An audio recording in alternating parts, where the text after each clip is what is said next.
Mec, qu'est-ce qui t'arrive au nez? Je suis tombé. Comment, dans du sport? Ah non, je me suis pété la gueule dans mon escalier ce matin. Oh, moi faire du sport, donc t'es malade ou quoi? Oh, ça sert à rien du tout le sport. Les marathons, ça sert à rien. Les semi-marathons, ça sert à rien. Tu connais quelqu'un qui a déjà fini un semi-marathon? Ça n'existe pas. Défi accepté. Je m'engage, moi, Romain la moustache du Rewind, sain de corps et d'esprit, à aller courir dimanche matin le semi-marathon de Paris. Et j'attends après vous, oh oui vous, pour venir encourager l'équipe du Rewind, prendre des photos et nous les envoyer sur le blog. Je dis bien vous. Moi je sais pas courir.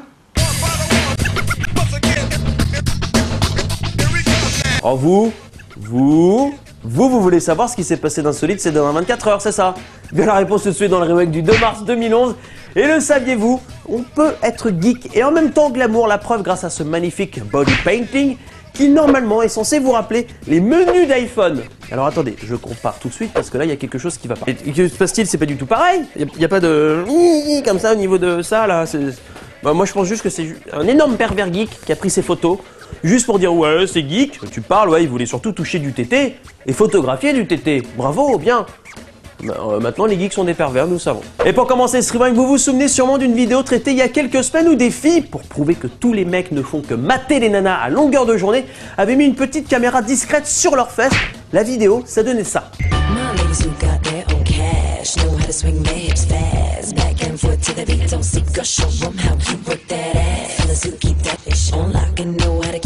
Et bien des Américains, des mecs cette fois-ci ont appliqué le même dispositif sur leur... voilà, cette zone quoi. Et vous allez voir que les femmes aussi sont des pervers.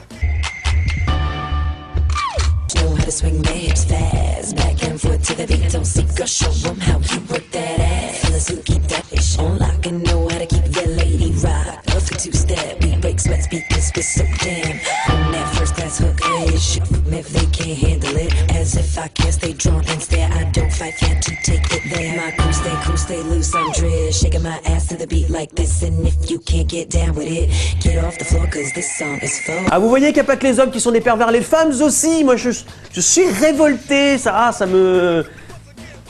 Oui bon d'accord, ok, ça va. Voilà pourquoi tout le monde regarde à cet endroit-là. Non mais ça va, je voulais que les femmes aussi passent pour des pervers, pour que les hommes passent moins pour des pervers, on peut plus essayer de s'entraider comme ça entre mecs. Et l'image du jour, journaliste de terrain, ça peut être un métier super dur, sauf quand on vous envoie dans des petites villes paumées où vous faites des petits reportages un peu pépères. Sauf quand t'es témoin d'une bagarre juste à côté de toi, attention, portez votre attention sur le journaliste qui quand même vient péter la gueule à un des deux mecs et qui ensuite, tranquillou, reprend son reportage. Mais moi je fais exactement pareil, hein. Okay, dommage, je ne vais pas sur le terrain. Non, je l'aurais fait, attention, moi j'ai du courage, hein, je suis un mec brave dans la vie. Non. Et le record du monde du jour, je vous présente la petite fille la plus poilue du monde.